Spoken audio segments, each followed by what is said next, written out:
Check out purposelyhere.com where you will find my self-published book. Purposelyhere.com also has exclusive merchandise for men, women, and kids. Purposelyhere.com is also available on your mobile devices. Stay tuned and enjoy the video.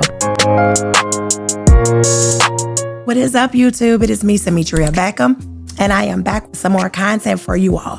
And again, I do apologize for my voice. It still is not completely restored, but I'm working through it anyway. So let's hop right in. Before I even get started, let me say this clearly. I was born for this, not transformed into this. Some people think becoming a wife magically starts the moment you get a ring, sign papers, or change your last name. But the truth is, being a wife starts long before any of that. It's not a ceremony. It's not a title. It's not something you become overnight. It's something that's already in you. So point one, the myth of the ring. Let's just be honest. A lot of women out here think that once they get the ring, once they walk down the aisle, once the wedding hashtags go viral, they will turn into a wife.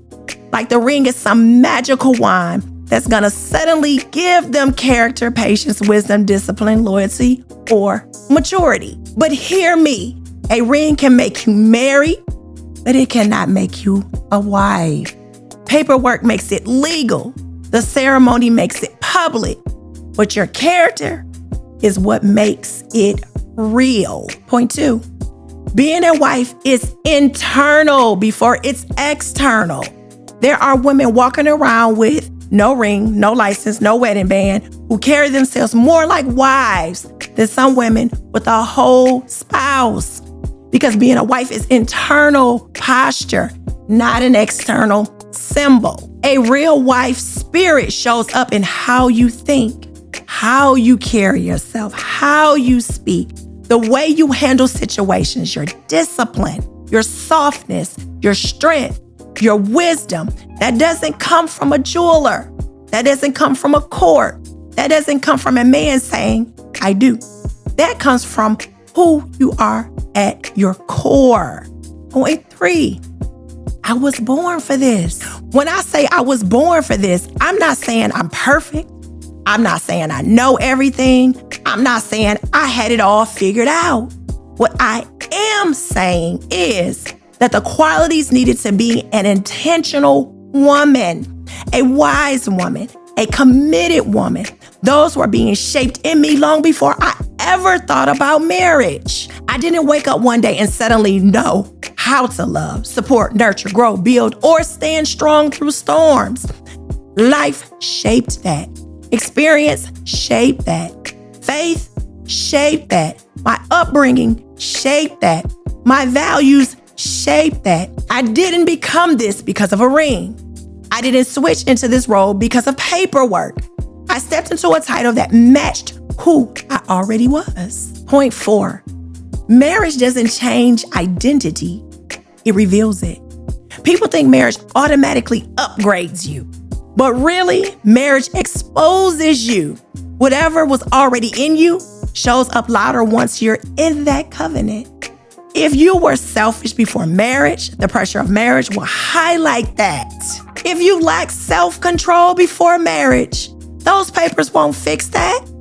If you didn't know how to communicate before, a wedding won't teach you. If you were loving, patient, resilient, kind-hearted, purposeful, and grounded before marriage, marriage will make that shine even more. Marriage doesn't produce the qualities. It pulls out the qualities. That's why I say I was born for this, not transformed into this. Because I didn't wait on a man to choose me to start developing who I was. I didn't wait on vows to build my identity. I didn't wait on a ceremony to learn accountability, discipline, or partnership. Marriage didn't make me whole. I came into it with wholeness already in motion. Point five, women expect transformation from the wrong thing. Some women expect marriage to fix everything, to fix their loneliness, their insecurities, their habits, their poor choices, their lack of purpose. They think once I'm married, I'll be different. But transformation doesn't come from external events. Transformation comes from internal work. You can change your last name and still have the same mindset. You can move into a new home and still carry old habits. You can have a husband and still feel empty. Why? Because you don't become something by signing something. You become something by building something. Point 6, being a wife is about being a certain kind of woman. Being a woman is not about cooking and cleaning. It's not just about caring for someone else. It's about the type of woman you are. A woman who understands partnership, a woman who knows how to stand grounded, a woman who can communicate without disrespect, a woman who can love without losing herself, a woman who can build something meaningful with someone, a woman who carries wisdom and peace. Those traits don't appear because of a dress and some vows. Those traits develop over time through your choices, your maturity, and your growth. Point 7, which I'll make my final message to you all. So if you're watching this, hear me clearly. Stop waiting for marriage to turn you into someone new. Do the work now. Build the character now. Develop the discipline now. Stand firm in your identity now. Walk in purpose now. Carry yourself with grace now. When I say I was born for this, what I really mean is I was being prepared for this long before I ever wore a ring. And that's the message I want you to walk away with. Becoming a wife starts way before the wedding. It starts with who you decide to be every single day. You're not transformed into this. You rise into what was always inside you. All right, you all, if you like something you heard, please like, share, and subscribe to my channel. And do not forget to check out my website, purposelyhere.com, where you can find both my self-published books and exclusive merchandise. All right, you all, until next time, you all stay safe, you all stay blessed, keep the Most High first, work on the inside, and it will show up on the outside. All right, you all, peace.